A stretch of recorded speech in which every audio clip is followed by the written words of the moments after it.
Welcome to The Explainer. Today, we're diving into a seriously fascinating problem, the actual mechanics of political survival. If you've ever wondered how leaders hold on to their positions when they're totally surrounded by competing interests, well, this classic framework offers a ruthlessly pragmatic guide for navigating those dangerous waters. We're going to explore three massive pillars of survival: managing your ministers, dealing with flatterers, and surviving conspiracies. It's an incredible look at human psychology and power dynamics, so let's just jump right in.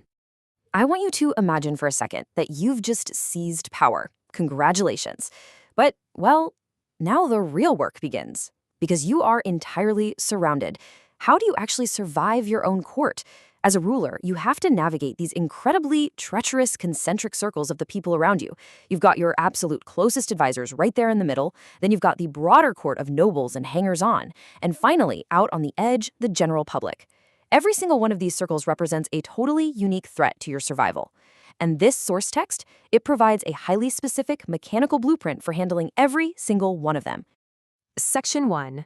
Choosing your inner circle. The first circle of power. Okay, let's dive into this. In the totally claustrophobic, intimate space of your immediate advisors, there is a brutal but undeniable reality. Think about it. When you step into a position of power, people don't immediately know how smart you are, right? They can't literally see inside your head. So what do? They look at the company you keep. The text states perfectly that the very first estimate of a prince's brains is formed by the men around him.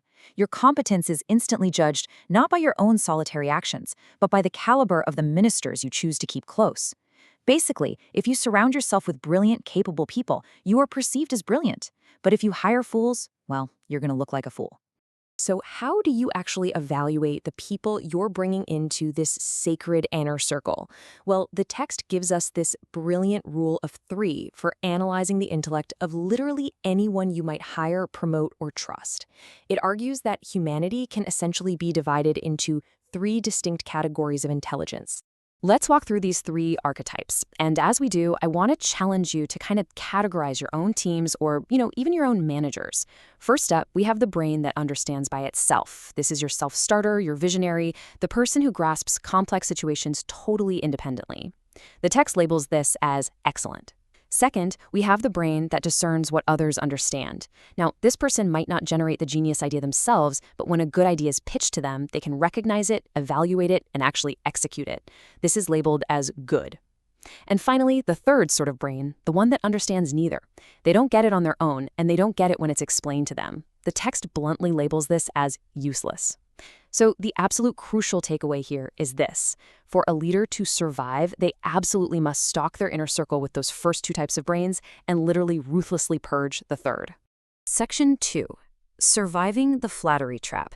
Navigating the broader court. As we step out into the broader court, the text issues a massive warning. Courts are absolutely infested with flatterers, and flattery is a trap that can completely blind a leader to reality. When everyone around you is just constantly telling you how brilliant you are, you stop seeing the threats right in front of your face. The text offers a primary defense against this blindness. You have to let men know that telling the truth does not offend you. You need reality. But, and this is a massive but, there is a highly dangerous paradox here. If anyone and everyone is allowed to just speak freely to the ruler loses all respect and authority. You just become another voice in a chaotic room. So the question is, how do you get the truth without giving up your authority? The solution is this highly controlled, really delicate 3-step mechanism. Step 1, you don't let just anyone speak truth to power. No, you choose specific, wise men for this exact task. Step 2, you allow them to speak the truth only when you ask them, and about absolutely nothing else. You control the timing, and you control the topic of the feedback.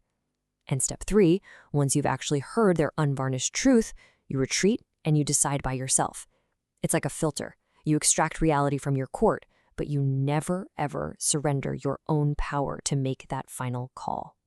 And this brilliantly illustrates the duality required of a successful ruler.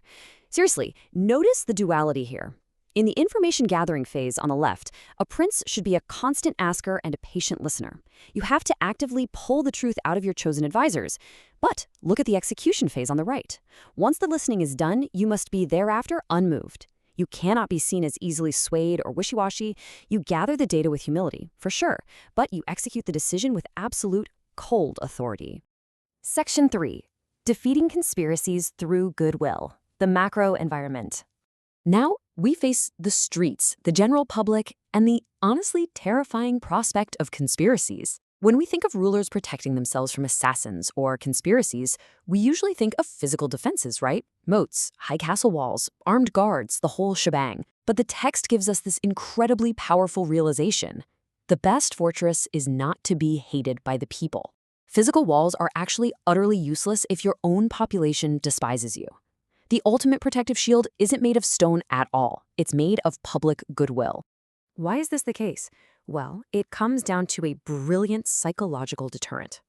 Think about it from the perspective of an assassin or a conspirator. A conspirator might actually be able to successfully kill a prince. They might breach that physical fortress. But what is their chief fear? Their absolute biggest fear is the anger of the people afterwards.